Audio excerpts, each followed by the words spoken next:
Дорогие друзья, мы с вами вновь на втором московском международном конкурсе Владимира Крайнева. Совсем скоро начнется вторая часть сегодняшнего дневного прослушивания в старшей группе, полуфинал. А сейчас, по традиции, уже со вчерашнего дня у нас блиц-интервью с членами жюри. И сейчас у нас здесь Томас Яксич Бекдорф. Thomas, hello. I am so glad that you are here. And this is your second competition, Vladimir Krainev competition in Moscow. And you were here last time, 2 years ago. How you can compare these two competitions? Well, this is the second edition of the Krainev competition in Moscow, and well, there is a big difference because now we have two ambassadors of the competitions. I mean the last two winners, who has been playing around the whole world the last 2 years as ambassadors of this competition, and also as ambassadors of Russia. So when you see a competition, you look at the winners, and when the winners are so good and the level is so high, like the last competition, you see that this is a good competition. So the difference is that now we have this very good background with two very good winners around the world. We have a sort of tradition for this kind of competition. Exactly. It's a short tradition here in Moscow. Used to be in Ukraine before. In Moscow, it's a short tradition, but it is a very good one.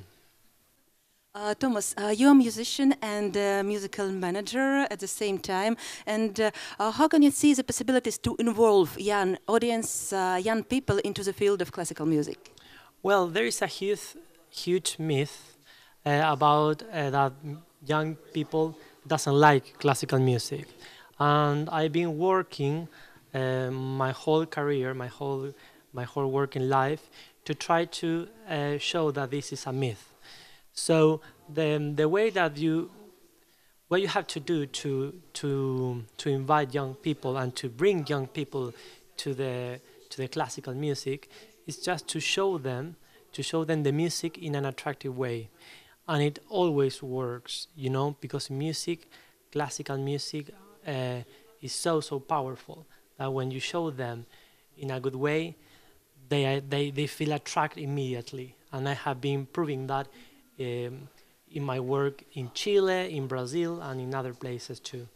What do you mean to share the classical music in an attractive way, to have fun with music, or to laugh? No. What do you mean?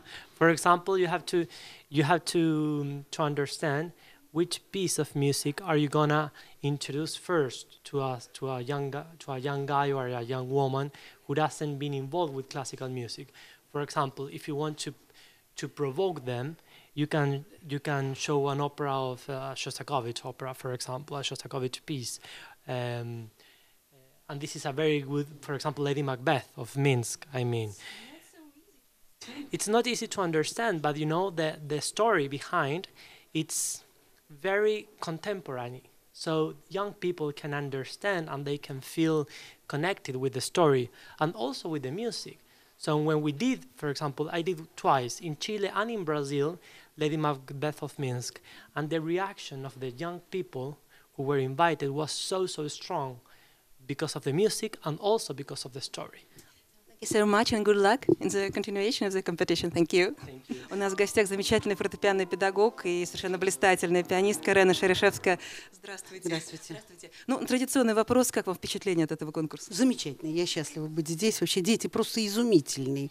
Один за другим, и вообще не знаю, что делать, и кровью сердце обливается от того, что надо выбрать 5.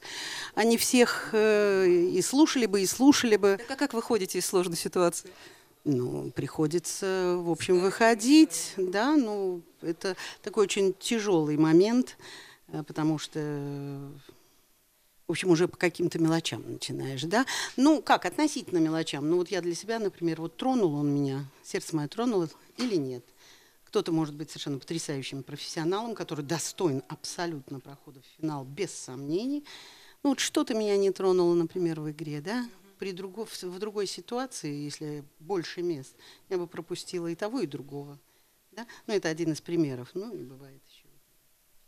Много спорите в жюри, когда ставите В окончательно? данном случае, в данном конкретном случае, я, во-первых, признательна судьбе и оргкомитету, жюри совершенно потрясающее, потому что мы не спорим совсем. Во-первых, мы выставляем свои отметки, и потом, а потом уже после этого мы можем как-то разговаривать, и все это абсолютно без всяких споров, потому что в общем и целом все приходят к одному знаменателю, знаете. Никто ни в ком специально не заинтересован, как это иногда бывает в жюри, да, о чем писал в своей книге, между прочим, наш любимый Владимир Крайнев.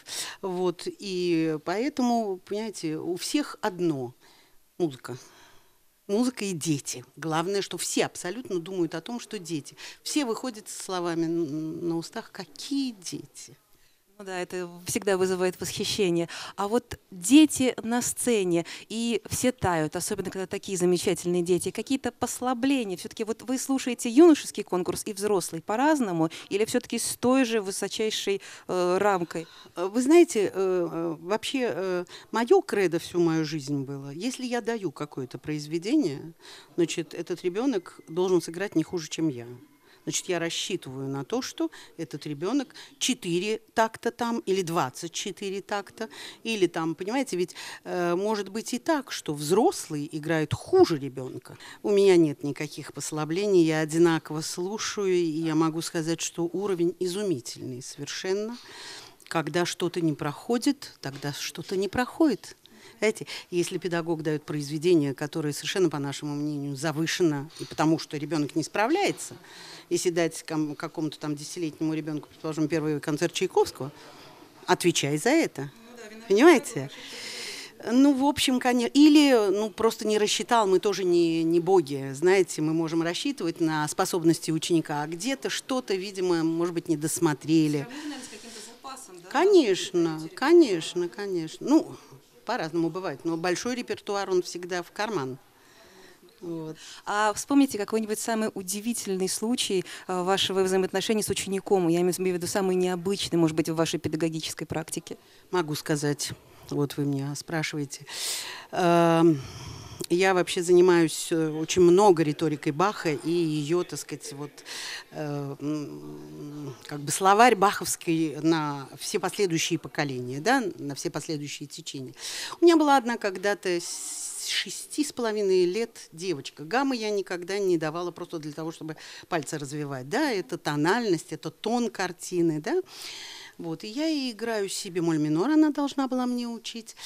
Я ей играю прелюдию с фугой из первого тома «Шествие на Голгофу». Я знаю, что это семья религиозная, да. Я ей говорю: деточка, вот если я тебе скажу, что это... Да, я ей играю Иисус Христос. Что-то с ним связано. И вот она сидит за роялем, вот так вот делает и сдерживает рыдание.